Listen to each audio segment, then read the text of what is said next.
chers compatriotes, soyez salués. Je vais m'adresser à vous pour vous dire que nous sommes à l'ère nouveau. Une ère nouvelle s'est ouverte par la transition. Et des changements s'opèrent. Des changements sont notoires.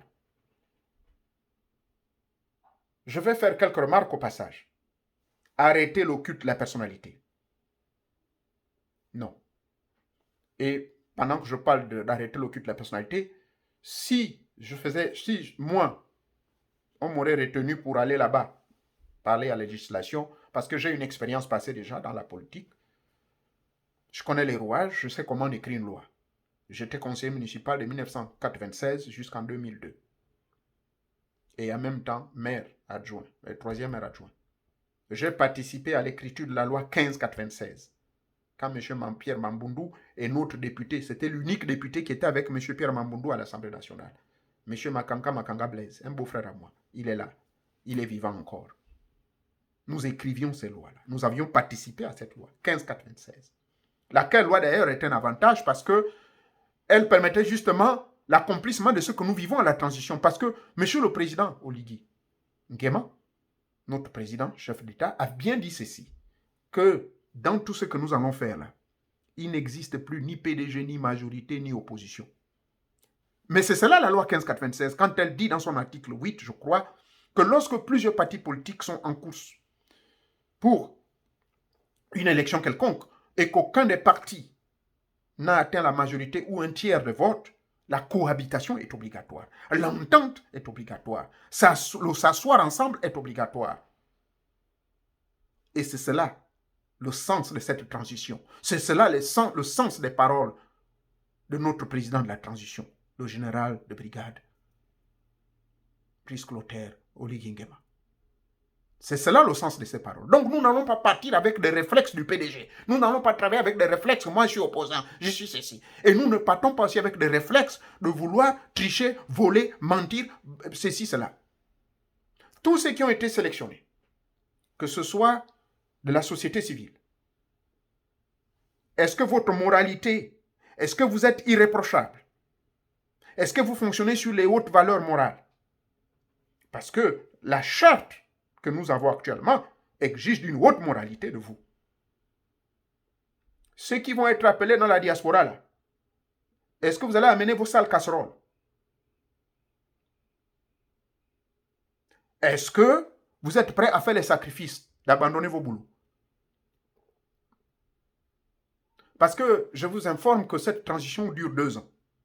Mais la législation transitoire, que ce soit les députés ou les sénateurs, ce n'est pas forcément 2 ans. Ça peut être bien avant. Ça peut être au bout de 6 mois. Ça veut dire que vous allez travailler à la vitesse supérieure avec cette transition. Il faut remettre les lois. Il faut réécrire les lois. Je sais de quoi je parle parce qu'en 1996, je l'ai fait. La loi 1596 que vous voyez là, j'ai participé à cette loi. Parce que c'est cette loi qui a fait en sorte que mon village Ndougou était devenu une commune. Qui a fait en sorte que là où j'étais un élu local, à Gamba, au départ, c'était un département. Ça s'appelle le département d'Ndougou. Mais après, c'est devenu une commune. Finalement, Gamba devint une commune en 1996 lors de mon élection. Et nous avons donc participé à l'écriture, à la création de pas mal de choses. Avant cela, j'étais président de la PEG, l'association des parents d'élèves de Gamba. J'ai construit avec ma secrétaire, que Dieu ait son âme, Germaine James, les dos d'âne que vous voyez dans la ville de Gamba, là, pour la sécurité des enfants, la sécurité des hommes, parce qu'il y avait beaucoup d'accidents. On a même un collègue qui avait perdu son fils à cause de la vitesse, les gens roulaient comme des fous. Bref, cette petite expérience politique donc me permet de venir vous porter des conseils. Que quand on écrit une loi, ce n'est pas pour s'amuser. Ça veut dire qu'il faut avoir quand même la jugeote intellectuelle. Il faut avoir quand même. C'est un avantage d'avoir l'expérience politique. J'aurais souhaité d'être retenu et de représenter valablement le peuple gabonais. Parce qu'on ne représente pas, c'est très important, on ne représente pas la diaspora. Vous là qui avez été retenu, que ce soit en France, que ce soit aux États-Unis ou au Canada, vous n'allez pas là-bas pour dire je viens parler au nom de la diaspora. Non. Vous partez réécrire les lois. Parce que notre constitution a été manipulée. Elle était devenue un chiffon par le pouvoir passé. Par le pouvoir PDG Bongo. Vous savez, la belle constitution que nous avons, dont j'ai participé de manière indirecte sous couvert de mon grand frère Anaclet Bissielou, le Paris, et du papa, le maître Agonjeo Kawe, et de monsieur comment il s'appelle, Nangema, parce que j'étais membre du PLD, le Parti libéral-démocrate de Nangema. J'ai encore la carte, l'échantillon avec moi, avant de pouvoir me retrouver à l'UPG en 1994 et être élu président communal de l'UPG. Donc, nous avions participé, nous impulsions. Anaclet Bissielou avait participé. Le maître Agonjo Okawe avait écrit. Nangema avait des représentants. Mon cousin, Omouvio Samane, avait également participé à l'écriture de cette constitution de 1991. Nous avions émis des idées. Et cette constitution était une constitution pluraliste qui ne tenait pas compte des idéaux ou des influences politiques quelconques. C'était la belle vie. Et c'est cette belle vie que nous voulons, cette belle vie politique, patriotique que nous voulons retrouver là, en 2023. Donc en 2023, mes frères, vous qui avez été retenus, on ne va pas pour s'amuser. Beaucoup d'entre vous n'avaient pas d'expérience politique. J'aurais souhaité qu'on en tienne compte, qu'on fasse un bon vote, une bonne proposition. Ceux qui ont déjà, j'aurais souhaité que dans les conditions sélectives, qu'en dehors de l'âge de 50 ans pour aller au Sénat, il fallait quand même, au niveau de la diaspora, on a des chevrons, des gens chevronnés en politique, qui ont de l'expérience dans la politique, qui ont non seulement des diplômes en sciences politiques, mais qui ont de l'expérience, qui ont été déjà des élus, tels que moi qui vous parle, je suis un ancien élu du peuple.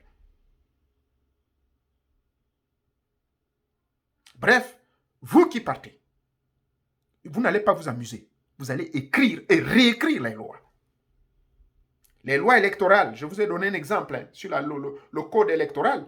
Je vous parle de la loi 1596. Moi, j'ai participé à l'élaboration parce que le député de la commune de Gamba, M. Blaise Makanga, qui est un beau-frère d'ailleurs, comme par hasard, ce monsieur, il nous consultait, on travaillait avec le président Mamboundou. Parce que c'était les deux uniques députés qu'on avait à l'époque. Nous avions contribué à cette loi.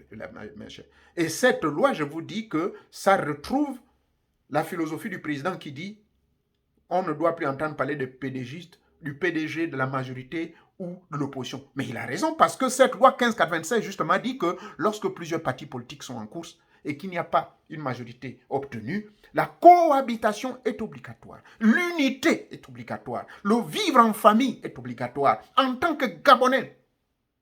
Voilà, à mon analyse, monsieur le président Oligui Nguema, je crois, c'est cela la transition. La transition, c'est de retrouver tous les fils du pays. Pour ceux qui boudent, mais pour qu'on retrouve certains PDG, je vous ai toujours dit que le PDG est un parti de masse, il n'y a pas forcément eu de mauvais. Il y a eu des canards boiteux, certains sont en prison, d'autres vont être auditionnés, d'autres vont être arrêtés, mais s'il vous plaît, ne regardez plus le PDG, regardez des Gabonais qui peuvent travailler pour le Gabon. Je ne suis pas un PDG, je n'ai jamais eu la carte du PDG, j'ai eu la carte du PLD, le Parti libéral-démocrate de Nangema, et la carte de l'UPG que j'ai jusqu'aujourd'hui, de l'Union du peuple gabonais. Et c'est à partir de ça que j'ai été élu conseiller municipal et ensuite troisième maire adjoint en 1996 à Gamba, au Gabon. Donc, je n'ai jamais eu la carte du PDG. Mais cela ne doit pas faire de moi un ennemi du PDG. Dans le PDG, il y a des bons éléments. Donc, voilà pourquoi je dis le langage du président quand il dit qu'il ne veut plus entendre parler de PDG opposition. Je le comprends trop bien par rapport à cette loi 1596. C'est un exemple parmi tant d'autres. Ça, c'est des lois que vous devez ramener, vous qui allez partir là-bas, qui allez vous y rendre pour voter des lois. On va, c'est pour d'abord proposer des lois. On propose, on écrit et on les vote. La Constitution